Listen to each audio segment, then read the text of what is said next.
Delhi NCR में जहरीली बनी हुई है हवा। वायु गुणवत्ता सूचकांक 500 के करीब पहुंचा। वायु गुणवत्ता प्रबंधन आयोग ने पंजाब के 22 जिलों के उपायुक्तों को पराली जलाने की घटनाओं को तुरंत रोकने के दिए निर्देश। राष्ट्रीय मानवाधिकार आयोग ने भी जाहिर की चिंता। दिल्ली में प्रदूषण पर जारी है सियासी घमासान।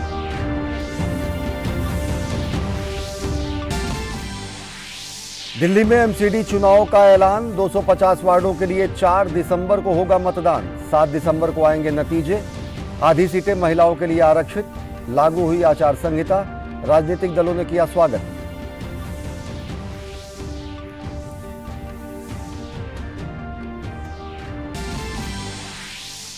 रूस के राष्ट्रपति व्लादिमीर पुतिन ने एक बार फिर भारत की सराहना की। कहा, भारत अपने विकास के मामले में उत्कृष्ट परिणाम करेगा हासिल।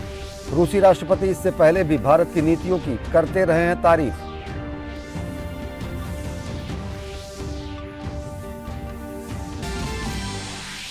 पाकिस्तान के पूर्व प्रधानमंत्री इमरान खान ने कहा, उनके ऊपर जानलेवा हमले की जानकारी उन्हें एक दिन पहले ही मिल गई थी। कहा, देश की सबसे बड़ी पार्टी को किया जा रहा है खत्म।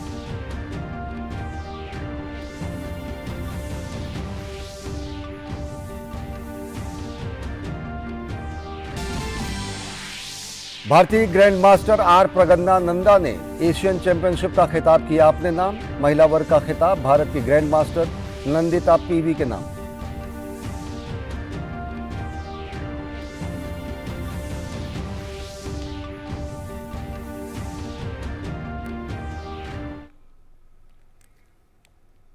नमस्कार, मैं हूं अश्विनी कुमार मिश्र। देखते हैं खबरों को विस्तार से। दिल्ली एनसीआर में हवा जहरीली बनी हुई है। हालात यह है कि वायु गुणवत्ता सूचकांक कहीं कहीं 500 के करीब पहुंच गया है। जाहिर है, हालात बिगड़े तो सरकार को कई कदम उठाने पर मजबूर होना पड़ा है। राष्ट्रीय मानवाधिकार आयोग ने इन कदमों से संतुष्टि जाहिर नहीं की है और उसने पंजाब, हरियाणा, यूपी और दिल्ली के मुख्य सचिवों को चर्चा के लिए बुलाया है। उधर वायु गुणवत्ता प्रबंधन आयोग ने पंजाब के 22 जिलों के उपायुक्तों को पराली जलाने की घटनाओं को तुरंत रोकने का निर्देश दिया है। इस सबके बीच सियासी आरोप प्रत्यारोप भी जारी है। राष्ट्रीय राजधानी दिल्ली सहित आसपास के इलाके पूरी तरह से गैस चेंबर में बदल चुके हैं। शुक्रवार को दिल्ली एनसीआर का वायु गुणवत्ता सूचकांक एक समय पर रिकॉर्ड 476 दर्ज किया गया। दमघोटू हवा की वजह से लोगों का जीवन बुरी तरह प्रभावित हुआ है। राजधानी दिल्ली और एनसीआर में काले धुएं की हल्की परत बीते 3 दिन से लगातार छाई हुई है और वायु गुणवत्ता खराब होती जा रही है। दिल्ली की जहरीली आबोहवा ने लोगों के स्वास्थ्य को भी प्रभावित किया है। सेहत के लिए बहुत ज़्यादा खतरनाक है। ये global burden of disease paper जो आया था 2017 में, उन्होंने कैलकुलेट किया था कि ऑलमोस्ट 1.24 मिलियन डेथ्स इंडिया में एयर पोल्यूशन के कारण हो रही हैं। और कई पेपर्स ने ये दिखाया है कि चाहे सांस की तकलीफ़ हो, हार्ट की प्रॉब्लम हो, स्ट्रोक हो, कई और बीमारियां जो हैं वो एयर पोल्यूशन से बढ़ जाती हैं, एग्रीवेट हो जाती हैं। अनफॉर्चुनेटली एयर पोल्यूशन को हम कहते हैं एक साइलेंट किलर। हम ये कह सकते हैं कि ये इस आदमी की डेंगू से मौत हुई, इस आदमी की कोविड से मौत हुई, लेकिन एयर पोल्यूशन से कहना वो मुश्किल होता है क्योंकि वो ऑलरेडी अंडरलाइंग जो इलनेस है उसको बिगाड़ के की सीवियरिटी ज़्यादा कर देते हैं, जिससे आईसीयू एडमिशन हो जाती है और डेथ हो सकती है। दिल्ली की हवा में फैले प्रदूषित जहर का प्रमुख कारण पंजाब में बड़ी मात्रा में पराली जलाए जाने को ठहराया जा रहा है, जिसे लेकर वायु गुणवत्ता प्रबंधन आयोग ने 22 जिलों के उपायुक्तों को पराली जलाने की घटनाओं को तुरंत रोकने के निर्देश दिए। समीक्षा बैठक में पिछले दिनों पराली जलाने के मामलों में अचानक वृद्धि को रोकने के लिए किए जा रहे कार्रवाई को तत्काल तेज करने के निर्देश दिए गए। इस बीच राष्ट्रीय मानवाधिकार आयोग ने दिल्ली एनसीआर में बढ़ते वायु प्रदूषण के मुद्दे पर चिंता व्यक्त की है। सरकार की ओर से प्रदूषण को कम करने की कोशिश से आयोग संतुष्ट नहीं है। इस मुद्दे पर आयोग ने पंजाब, हरियाणा, उत्तर प्रदेश और दिल्ली के मुख्य सचिवों को विस्तृत चर्चा के लिए व्यक्तिगत रूप से या हाइब्रिड मोड पर 10 नवंबर को उपस्थित होने के लिए कहा है। हालात की गंभीरता के मद्देनजर दिल्ली और पंजाब सरकार पर विपक्षी भाजपा लगातार निशाना साध रही है। भाजपा आरोप लगा रही है कि आम आदमी पार्टी ने पराली जलाने की घटनाओं को रोकने और प्रदूषण मुक्त दिल्ली का वादा किया था, लेकिन इस पर वो पूरी तरह से फेल रही है। आम आदमी पार्टी के मुखिया अरविंद केजरीवाल ने स्वीकार किया है कि उनकी सरकार प्रदूषण को कम करने में असफल रही है। वहीं भाजपा ने केजरीवाल के पुराने वीडियो दिखाए और केजरीवाल से जवाब मांगा कि वक्त नसीहत देने और जिम्मेदारी से भागने का नहीं है, बल्कि अरविंद केजरीवाल जवाब दें कि आखिर दिल्ली गैस चेंबर क्यों बनी हुई है। पराली के जलने का इंसिडेंस काफी कम होगा। कई सारे कदम उठाए जाएंगे, स्पेसिफिक कठोर कदम उठाए जाएंगे, किसानों के साथ मिलकर कदम उठाए जाएंगे, लेकिन हम इसमें ब्लेम गेम नहीं करना चाहते। पंजाब के अंदर अगर पराली जल रही है उसके लिए हम जिम्मेदार हैं, हमारी सरकार जिम्मेदार है। अरविंद केजरीवाल जी कह रहे थे कि राजनीति नहीं करनी चाहिए। आपने सुना है ना आज कि पोल्यूशन बहुत सेंसिटिव इश्यू है, हमारे बच्चों की जीवन का विषय है, इस पे राजनीति नहीं करना चाहिए। पूरे जीवन राजनीति करके पिछले वर्ष कह रहे थे जब पंजाब की सरकार नहीं बनी थी, जब हम पंजाब में आ जाएंगे, जब हमारी सरकार बन जाएगी तो आपको डरने की आवश्यकता नहीं है। आप देखिएगा अगले दिन से ही सब कुछ ठीक हो जाएगा।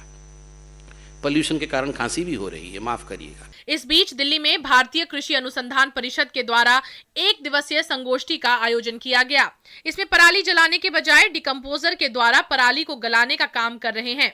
कृषि मंत्री नरेंद्र सिंह तोमर ने कहा, डिकम्पोजर के अधिकाधिक प्रयोग के लिए 3000 करोड़ से भी अधिक की राशि 4 राज्यों को दी गई है। इसमें पंजाब को सबसे अधिक राशि प्रदान की गई है। पूसा डिकम्पोजर का प्रयोग बहुत ही सफल है, सरल है। मैं आपके माध्यम से राज्य सरकारों को भी आग्रह करना चाहूँगा और किसान भाइयों बहनों को भी आग्रह करना चाहूँगा कि पूसा डिकम्पोजर का उपयोग ज़्यादा से ज़्यादा करें।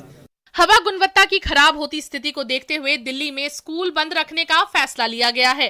प्रदूषण की स्थिति में सुधार होने तक प्राथमिक स्कूल बंद रहेंगे। नोएडा में भी 8वीं तक स्कूल बंद कर दिए गए हैं। दिल्ली सरकार के 50% कर्मचारियों को घर से काम करने को कहा गया है। दिल्ली के पर्यावरण मंत्री गोपाल राय ने इस संबंध में निजी कार्यालयों से भी वर्क फ्रॉम होम मोड पर जाने का अनुरोध किया है। इस बीच दिल्ली में वायु प्रदूषण के मसले पर सुप्रीम कोर्ट में याचिका दायर की गई है। सुप्रीम कोर्ट 10 नवंबर को वायु प्रदूषण मामले पर सुनवाई करेगा। दरअसल पिछले कुछ दिनों से दिल्ली एनसीआर की हवा प्रदूषण के कारण जहरीली हो गई है। पंजाब में पराली जलाने की घटनाओं के कारण दिल्ली में वायु प्रदूषण की गंभीर स्थिति पर दिल्ली के उपराज्यपाल विनय कुमार सक्सेना ने पंजाब के मुख्यमंत्री भगवंत मान को पत्र लिखा है। उपराज्यपाल ने पत्र में पंजाब सीएम को पराली जलाने की घटनाओं पर तत्काल उपाय करने का आग्रह किया। ब्यूरो इनपुट के साथ कुमार आलोक और ऋषि कुमार की रिपोर्ट, डीडी न्यूज।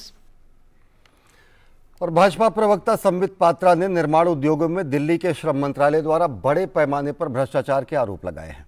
उन्होंने दावा किया कि निर्माण श्रमिकों के लिए काम करने वाले 3 गैर सरकारी संगठनों ने प्रॉक्सी के माध्यम से दिल्ली में श्रमिकों के पंजीकरण में भारी भ्रष्टाचार किया है। एक ही मोबाइल नंबर और एक ही पते से कई लोगों का पंजीकरण किया गया है। हिंदुस्तान के इतिहास में श्रमिकों के ऊपर हुए सबसे बड़े करप्शन का आज खुलासा हुआ है। The case that we are going to talk about today is the biggest corruption that has ever taken place in the history of India as far as the construction workers in the labor ministry are concerned. ये पूरा का पूरा जो corruption का जाल है जिसका खुलासा आज भारतीय जनता पार्टी इस मंच से करने वाली है, ये दिल्ली के लेबर मिनिस्ट्री का है। और आप जानते हैं दिल्ली का लेबर मिनिस्टर कौन है। शुक्रवार को दिल्ली नगर निगम चुनाव की तारीखों का ऐलान हो गया। एमसीडी चुनाव के लिए नामांकन 7 नवंबर से लेकर 14 नवंबर तक होंगे। 4 दिसंबर को मतदान होगा। 7 दिसंबर को चुनाव के नतीजे आएंगे। दिल्ली में तीनों नगर निगमों के एकीकरण के बाद ये पहला चुनाव हो रहा है। दिल्ली राज्य चुनाव आयुक्त तो डॉक्टर विजय देव ने शुक्रवार को दिल्ली नगर निगम यानी एमसीडी चुनाव का ऐलान कर दिया है। 7 नवंबर से 14 नवंबर तक नामांकन होंगे, जबकि 4 दिसंबर को मतदान की तारीख का ऐलान किया गया। वहीं 7 दिसंबर को मतगणना की जाएगी। दिल्ली नगर निगम में 250 सीटें हैं। इनमें अनुसूचित जाति के लिए 42 सीटें आरक्षित हैं, जबकि महिलाओं के लिए 50% सीटें होंगी। Today, the model code of conduct will come into force with immediate effect. The issue of notification which calls upon the wards to elect councillors and which also commences the nomination filing will be on Monday 7th November. The last date for filing the nominations is 14th of November, which is also a Monday. Scrutiny of nominations will be on 16th of November, which is Wednesday. The last date for withdrawal of candidatures is 19th of November, that is Saturday. The date of poll, if necessary, as is always mentioned, is 4th of December, which is Sunday. And the counting of votes will be done on 7th of December. Delhi में पहले पूर्वी, उत्तरी और दक्षिण नगर निगम हुआ करते थे, लेकिन इसी साल मई महीने में निगम के एकीकरण के बाद वार्डों के परिसीमन के लिए केंद्रीय गृह मंत्रालय ने परिसीमन आयोग का गठन किया।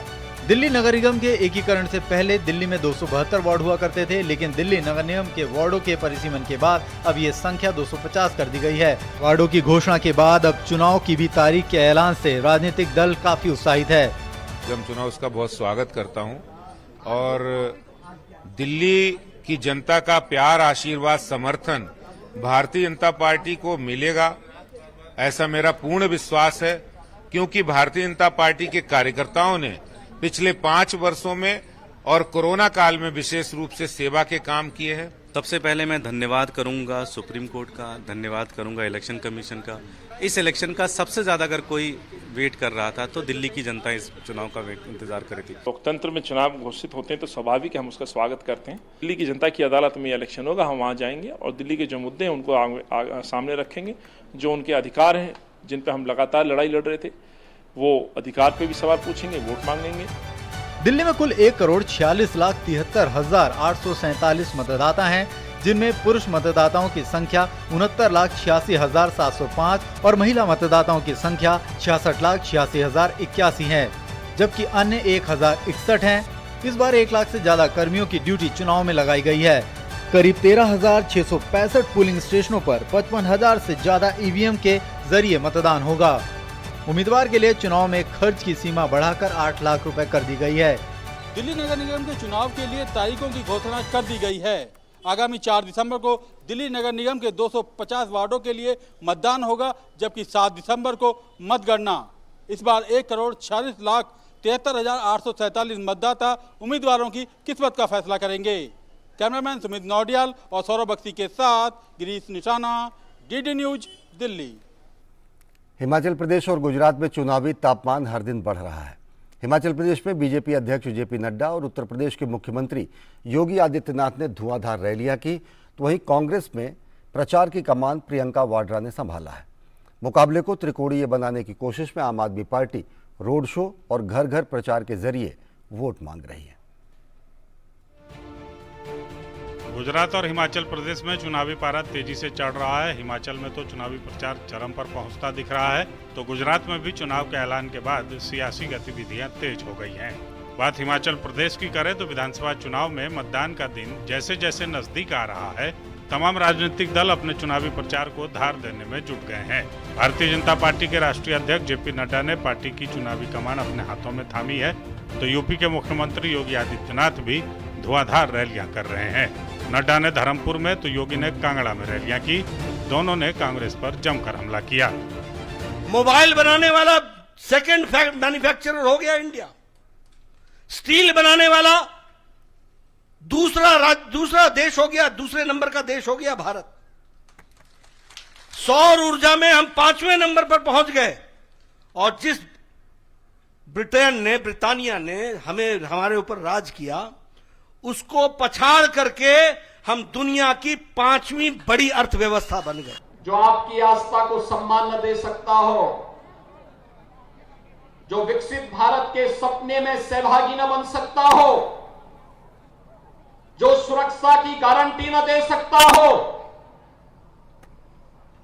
जो नौजवानों के हितों के साथ खिलवाड़ करता हो, बहन बेटियों की सुरक्षा का सम्मान न कर सकता हो, उसको समर्थन देने की कोई आवश्यकता नहीं, कोई आवश्यकता नहीं।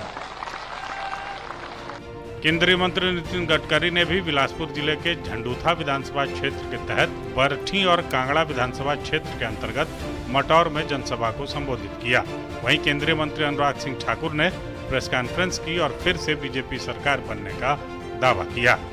झूठ बोलकर गुमराह करना, वोट लेना, ये कांग्रेस की आदत बन गई थी, झूठ पर और झूठ की राजनीति करना। और जब वो सत्ता में आए तब हिमाचल के विकास को रुकवाना। अब भारतीय जनता पार्टी ने जो प्रोजेक्ट दिए उनको कांग्रेस ने उस समय रुकवाने का ही काम किया। कांग्रेस कभी हिमाचल प्रदेश के विकास के हित में नहीं थी, कोई बड़ा प्रोजेक्ट नहीं ला पाई। कांग्रेस पार्टी के प्रचार की कमान पार्टी महासचिव प्रियंका वाड्रा ने संभाली है। उन्होंने कांगड़ा के ज्वाला देवी मंदिर में दर्शन किए। इसके बाद कांगड़ा के नगरोटा भगवा में प्रियंका गांधी ने रैली को संबोधित किया।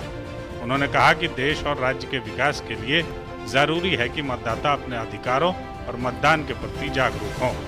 यहाँ के युवाओं ने अपनी मेहनत से, यहाँ की माताओं ने, बहनों ने अपनी मेहनत से ये प्रदेश बनाया, इसको आगे बढ़ाया। मत भूलो कि आप कौन हो, मत भूलो कि ये प्रदेश आपका है। आम आदमी पार्टी भी रोड शो और घर घर प्रचार के जरिए वोट मांग रही है। पार्टी के नेता बीजेपी और कांग्रेस दोनों पर हमले कर रहे हैं। उधर गुजरात में भी चुनाव के ऐलान के बाद सियासी गतिविधियां तेज हो रही हैं। भारतीय जनता पार्टी की राज्य कोर कमेटी की गांधीनगर में दूसरे दिन भी अहम बैठक हुई। बैठक में भाजपा के तमाम वरिष्ठ नेता मौजूद रहे। ये बैठक अगले शनिवार को भी चलेगी। माना जा रहा है कि इसमें 42 विधानसभा सीटों पर मंथन हो रहा है। वहीं कांग्रेस ने दिल्ली में चुनाव समिति की बैठक कर गुजरात के उम्मीदवारों पर मंथन किया। इधर गुजरात विधानसभा चुनाव के लिए आम आदमी पार्टी ने अपने सीएम कैंडिडेट ईशुदान गढ़वी के नाम का ऐलान किया है। दिल्ली के मुख्यमंत्री और आपके राष्ट्रीय संयोजक अरविंद केजरीवाल ने आज अहमदाबाद में एक कार्यक्रम में उनके नाम का ऐलान किया।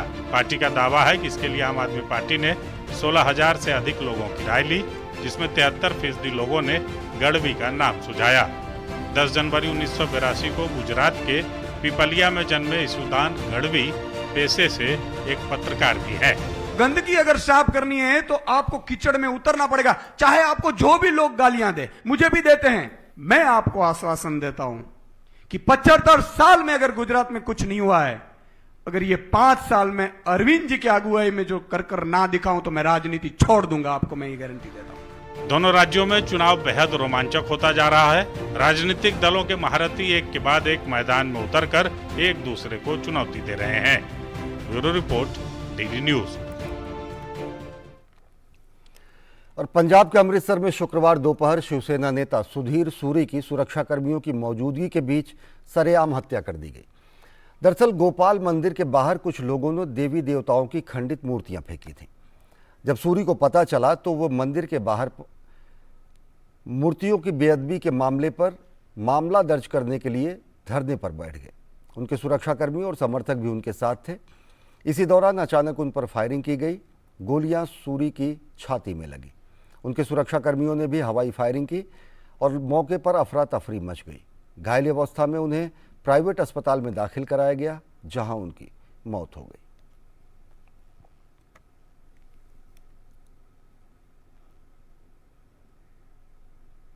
रूस के राष्ट्रपति व्लादिमीर पुतिन ने शुक्रवार को भारत की विकास क्षमता की एक बार फिर तारीफ की। उन्होंने कहा कि भारत अपने विकास के मामले में उत्कृष्ट परिणाम हासिल करेगा।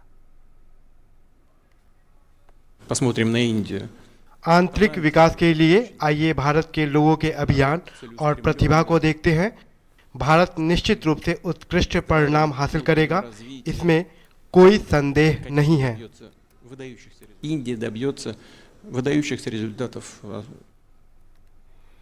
केंद्रीय विज्ञान एवं तकनीक मंत्री डॉक्टर जितेंद्र सिंह ने एक प्रेस वार्ता में विशेष स्वच्छता अभियान 2.0 के बारे में जानकारी साझा की। उन्होंने बताया कि 1 साल की अवधि के दौरान सरकारी कार्यालयों में 88 लाख वर्ग फुट जगह की सफाई की गई और विशेष सफाई अभियान लगभग 1 लाख जगहों पर चलाया गया। स्वच्छता अभियान 2.0 की भारत सरकार को बड़ी कामयाबी हाथ लगी है। सिर्फ कबाड़ के निपटारे से 364 करोड़ रुपए से अधिक की आमदनी हुई है, जबकि 88 लाख वर्ग फुट को कचरा मुक्त बनाने में भी कामयाबी मिली है। सफाई अभियान लगभग 1 लाख जगहों पर चलाया गया है। केंद्रीय कार्मिक और प्रशिक्षण मंत्री डॉक्टर जितेंद्र सिंह ने विशेष स्वच्छता अभियान 2.0 की समीक्षा के बाद बाकायदा प्रेस कॉन्फ्रेंस किया और अभियान की सफलता की जानकारी दी। Nearly 88 lakh square feet of space cleared, which you can imagine would be substantial.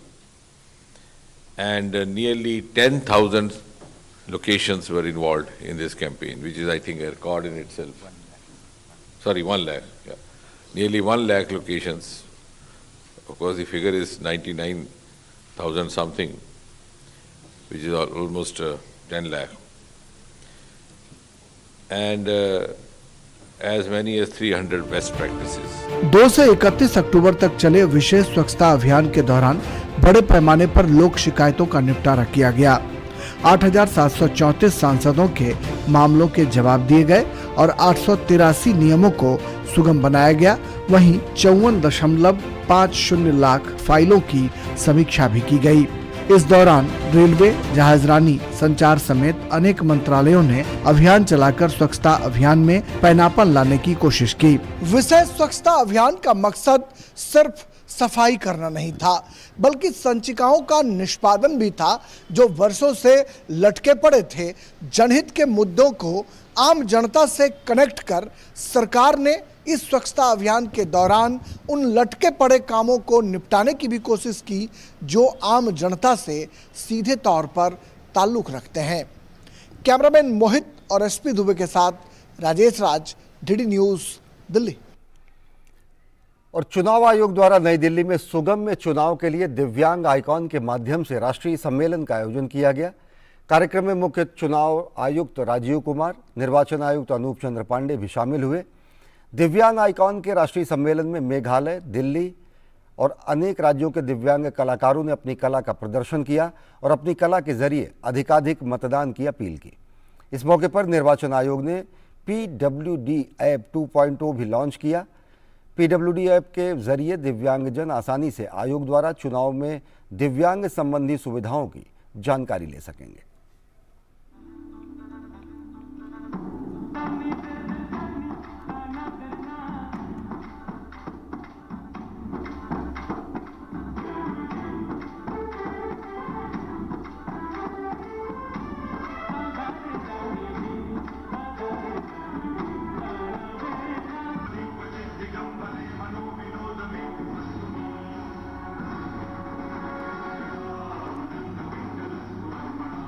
Thank you so much, Honorable Election Commissioner Shri Anup Chandra Pandey sir. घर से वोट लेना हो, चाहे आपको रैंप प्रोवाइड करना हो, चाहे PWD ऐप देना हो, चाहे उसमें सुविधा देनी हो, बेल देना हो, वो सब तो करेंगे ही करेंगे। That's what is the minimum standard that we want to set, and that's really the minimum which we want to achieve and achieve 100%. And as Rajesh ji said, we also want to become an institution which is sensitive, which is concerned, and which in its action show full sensitivity towards the PWD citizens, and through the process of election sets an example for the society and all other institutions to follow it. आज़ादी का अमृत महोत्सव के अंतर्गत दिल्ली के major Dhyanchand national stadium में नमामि गंगे कार्यक्रम के अंतर्गत गंगा उत्सव का आयोजन किया गया। कार्यक्रम में केंद्रीय मंत्री गजेंद्र सिंह शेखावत मौजूद रहे। इस मौके पर केंद्रीय मंत्री ने कहा कि जो लोग गंगा उत्सव से जुड़े हैं वो पुण्य और पुनीत कार्य कर रहे हैं। हमारी नदियां हमारी धरती को और हमारे लोगों को पोषित करती हैं। माननीय प्रधानमंत्री जी के इस संकल्प और स्वप्न के साथ में जिन लोगों ने अपनी प्रतिबद्धता व्यक्त की है, मुझे हार्दिक प्रसन्नता है उन सब लोगों के बीच में आकर के। मित्रों, केवल मेरे लिए ही नहीं, जो कोई भी लोग इस गंगा उत्सव के साथ में जुड़े हैं, उन सब के लिए भी एक पुण्य और पुनीत अवसर है। माननीय प्रधानमंत्री जी के मार्गदर्शन में प्रारंभ हुए इस गंगा उत्सव की लोकप्रियता इतनी बड़ी है कि अब ये भारत के ही नहीं, अंतर्राष्ट्रीय सांस्कृतिक कैलेंडर में एक महत्वपूर्ण अध्याय के रूप में अंकित हुआ है। भारतीय ग्रैंड मास्टर आर प्रज्ञानंद ने एशियन चैंपियनशिप का खिताब अपने नाम कर लिया है।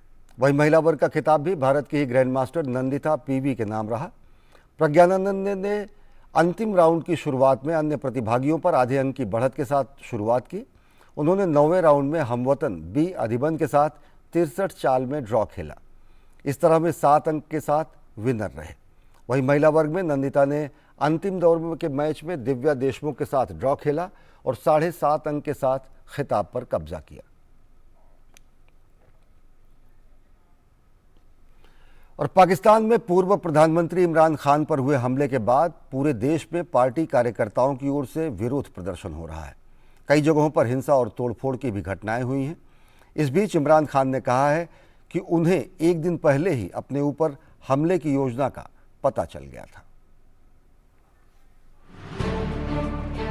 पाकिस्तान के पूर्व प्रधानमंत्री इमरान खान पर हुए हमले के बाद पूरे देश में पार्टी कार्यकर्ताओं द्वारा प्रदर्शन का दौर शुरू हो गया है। कहीं कहीं ये प्रदर्शन हिंसा का रूप भी अख्तियार कर चुका है। इमरान खान के समर्थकों ने अलग अलग शहरों में आगजनी और तोड़फोड़ शुरू कर दी है। सत्ताधारी पार्टी और उसके गठबंधन सहयोगियों की पार्टी के कार्यकर्ताओं पर इमरान खान के समर्थक खुलकर हमले को अंजाम दे रहे हैं। इतना ही नहीं, तहरीक-ए-इंसाफ पार्टी के कार्यकर्ता सेना के खिलाफ भी सड़कों पर उतर आए। ऐसा पहली बार हुआ है जब पाकिस्तान के लोग खुलकर सेना और ISI के खिलाफ सड़कों पर उतरे हों। पूर्व प्रधानमंत्री इमरान खान के खिलाफ हत्या के प्रयास के कुछ घंटे बाद खैबर पख्तूनख्वा के पेशावर में कोर कमांडर हाउस के सामने लोगों ने विरोध प्रदर्शन किया। प्रदर्शनकारियों ने इमरान पर हमले के पीछे ISI chief major general Faisal का हाथ होने का आरोप लगाया। दरअसल पूर्व प्रधानमंत्री ने अपने बयान में हमले के पीछे 3 लोगों पर साजिश करने का आरोप लगाया है। इन्होंने फैसला किया और फैसला पहले किया मुझे मरवाने का। 4 लोगों ने बंद कमरे में फैसला किया मुझे मरवाने का। मैं टीवी पे जाके लोगों को बताया कि उन्होंने फैसला किया। मैंने वीडियो बनाई, 4 लोगों के नाम मैंने दिए। मैंने वीडियो बाहर रखी हुई है कि अगर मुझे कुछ हुआ ये वीडियो रिलीज करेंगे, ताकि ये 4 लोग ये ना हो कि यहां हमेशा कोई मर जाता है तो उसका कोई पूछता नहीं है बाद में। तो मैं कहता ताकि कौम दुनिया को पता हो, मेरे मुल्क को पता हो कि किसने ये किया है। अब 3 लोगों ने ये प्लान बनाया और मुझे क्या अच्छा, ये वो 3 लोग नहीं हैं जो 4 लोगों के मैंने नाम पहले बताए थे जिन्होंने पहले फैसला किया था। इस बीच शौकत खानम अस्पताल से जारी मेडिकल बुलेटिन में बताया गया है कि इमरान खान को चलने और शौचालय का उपयोग करने की अनुमति दे दी गई है। डॉक्टरों ने उन्हें 1 दिन के आराम की सलाह दी है। अस्पताल प्रशासन के मुताबिक PTI अध्यक्ष को पैर में चोटें आई हैं, लेकिन हड्डी को कोई क्षति नहीं पहुंची है। उधर पंजाब प्रांत की पुलिस ने पूर्व प्रधानमंत्री पर कातिलाना हमले के मामले में 2 और संदिग्धों को गिरफ्तार किया है। खबरों के मुताबिक इन दोनों संदिग्धों ने इमरान खान पर गोलीबारी करने वाले नाविद मोहम्मद बशीर को पिस्तौल और गोलियां बेची थीं। इससे पहले मोहम्मद बशीर ने अपने बयान में कबूल किया था कि उसने ही इमरान खान पर हमला किया, क्योंकि वह आवाम को गुमराह करने की कोशिश कर रहे हैं। पूर्व प्रधानमंत्री के इकबालिया बयान के बाद देश के गृह मंत्री ने संवाददाताओं से बात की। उन्होंने इमरान खान के बयान में लगाए गए आरोप को बहुत दुखद करार दिया। राणा सनाउल्लाह ने कहा कि इमरान खान ने बिना किसी जांच या सबूत के अपनी हत्या के प्रयास के लिए लोगों को दोषी ठहराया है। इस बात की हम इस लॉन्ग मार्च के संबंध में संघीय एजेंसियों द्वारा हमें दी गई धमकी की जानकारी के बारे में पंजाब के महानिरीक्षक और मुख्य सचिव के साथ सच्चाई और तुरंत जानकारी साझा कर रहे थे। हम उनसे यह भी पूछते रहे कि उन्होंने उसके मुताबिक सुरक्षा के जरूरी इंतजाम क्यों नहीं किए। उन्होंने कहा कि वे उन्हें सूचित कर रहे थे, लेकिन वे इसकी अवहेलना कर रहे थे।